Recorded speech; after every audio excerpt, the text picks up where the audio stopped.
Dia tidak mengerti. Padahal yang tangani itu sudah tim dokter mata loh. Jadi sampai ke profesornya, dia kan profesor nih yang tangani ketua timnya. Dia bilang, saya terus terang dalam keilmuan tidak tahu ini jenis penyakit apa. Secara peralatan juga tidak mendukung untuk diperiksa. Jadi saya rujuk ke Jakarta saja ya, ke Jakarta Eye Center. Di situ barangkali bisa diketahui ini jenis penyakit apa. Nanti di Jakarta Eye Center baru ketahuan penyakitnya langka dan langka banget. Namanya apa, Pak? Behcet disease syndrome. BEHCET tulisannya. Jadi sindrom penyakit Behcet gitu, Behcet gitu. Itu apa, Pak? Itu penyakit langka, kata dokternya tidak diketahui penyebabnya apa, bukan virus juga, bukan bakteri, bukan amuba, bukan gitu. Pokoknya itu penjelasan awal yang saya dapat. Ya sudah, sambil katanya sambil menunggu seorang ahli yang baru mungkin tak lama lagi selesai dari Amerika gitu ya. Sampai sekarang ini Dr. Sudarman Samsu itu ahlinya. Dia yang tangani sampai dengan hari ini. Nah, terus gimana cara Bapak menghadapi kondisi yang baru ini? Kan tadi katanya kan kaget ya, bangun tidur tiba-tiba kok gelap. Cara Bapak menghadapi situasi kondisi ini gimana, Pak? Wah, itu tidak punya cara saya karena stres kan. Anak saya kan masih kecil.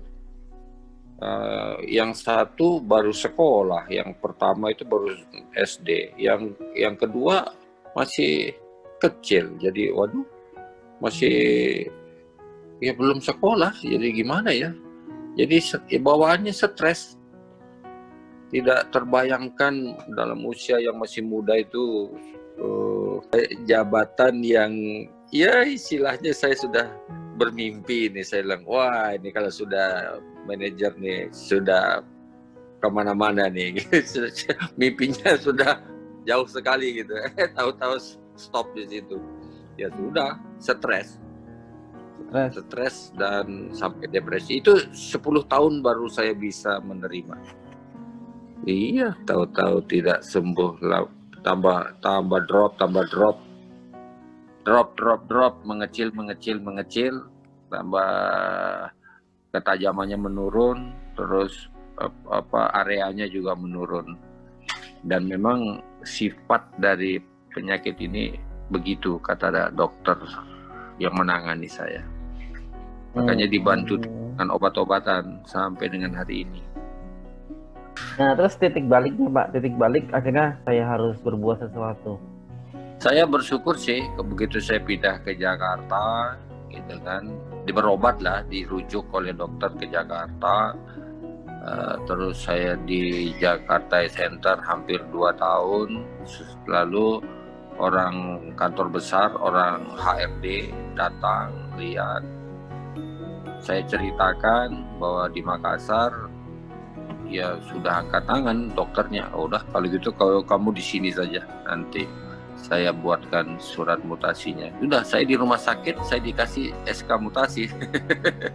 Nih, kamu pindah, ditempatkan di sumber daya manusia, tetapi saat itu masih ada Korpri gitu kan ya, kamu di Korpri pusat saja. Saya bilang siap. Berarti Bapak pensiun tahun berapa? 2016, pensiun dini. Setelah itu masuklah ke dalam kegiatan kerohanian. Di sini yang membuat asik gitu lah. Jadi banyak hal baru yang dulunya yang coba saya jalani dalam keadaan stres, depresi, dan banyak orang-orang yang datang memberi nasihat ini dan itu, termasuk pastor, suster biara, itu terangkum secara pelan-pelan, maknanya masuk. Oh iya, benar. Jadi dulu kan tidak bisa terima saya pada saat yang lalu ya, pada saat saya dalam kondisi stres, tidak menerima, saya buta. Itu saya bilang, dalam hati gue bilang, lo nggak ngerasain, gue yang ngerasain sekarang. Ya begitu saya. Jadi ya sudah, setelah saya masuk ke kerohanian dengan seksama, ingin mendalaminya, baru sedikit demi sedikit terbuka pikiran, terbuka hati. Kan ini kalau perasaan begini kan, perasaan benci itu luar biasa lah gejolaknya.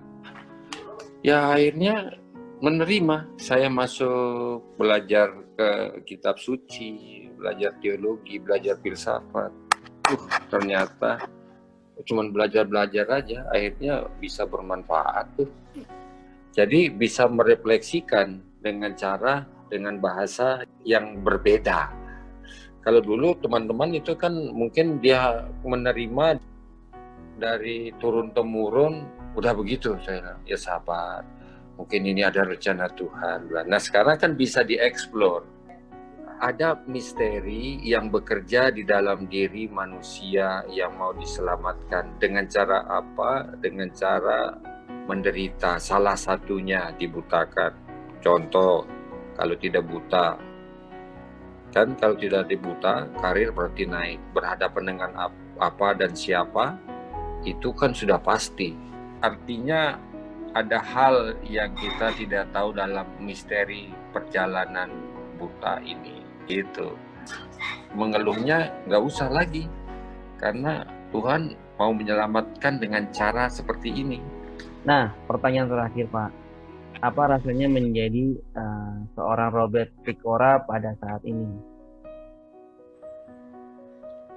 Menjadi diri saya sendiri pada saat ini, berarti saya sudah buta, saya di tengah-tengah keluarga, jadi saya menikmati sebenarnya, menikmati karya Tuhan yang sederhana seperti saya ini. Kan sederhana nih karyanya, tapi tidak sederhana bagi mungkin yang melihatnya. Kan banyak hal yang tidak dapat saya lakukan di dalam keterbatasan. Walaupun itu satu keinginan gitu loh, yang tidak tercapai di saat itu. Ya saya lakukan sederhana saja, menikmati rasa syukur sedemikian rupa, lalu berjalan saja seperti apa adanya, termasuk istri, anak-anak saya, begitu. Jadi gimana ya, mau menjelaskan lebih rinci? Menikmati saja. Iya, menikmati saja gitu ya Pak.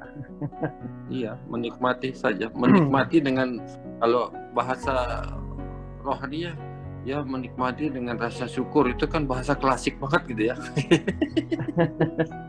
Tapi memang perlu Pak rasa syukur itu, kadang-kadang kita lupa bersyukur sih. Oke, teman-teman, terima kasih Pak Robert untuk waktunya. Sampai jumpa lagi di lain kesempatan, karena saya yakin masih banyak cerita-cerita. Tadi kan seperti kelapa, semakin tua semakin banyak santannya ya Pak. Wah, terima kasih juga nih Mas Suryo.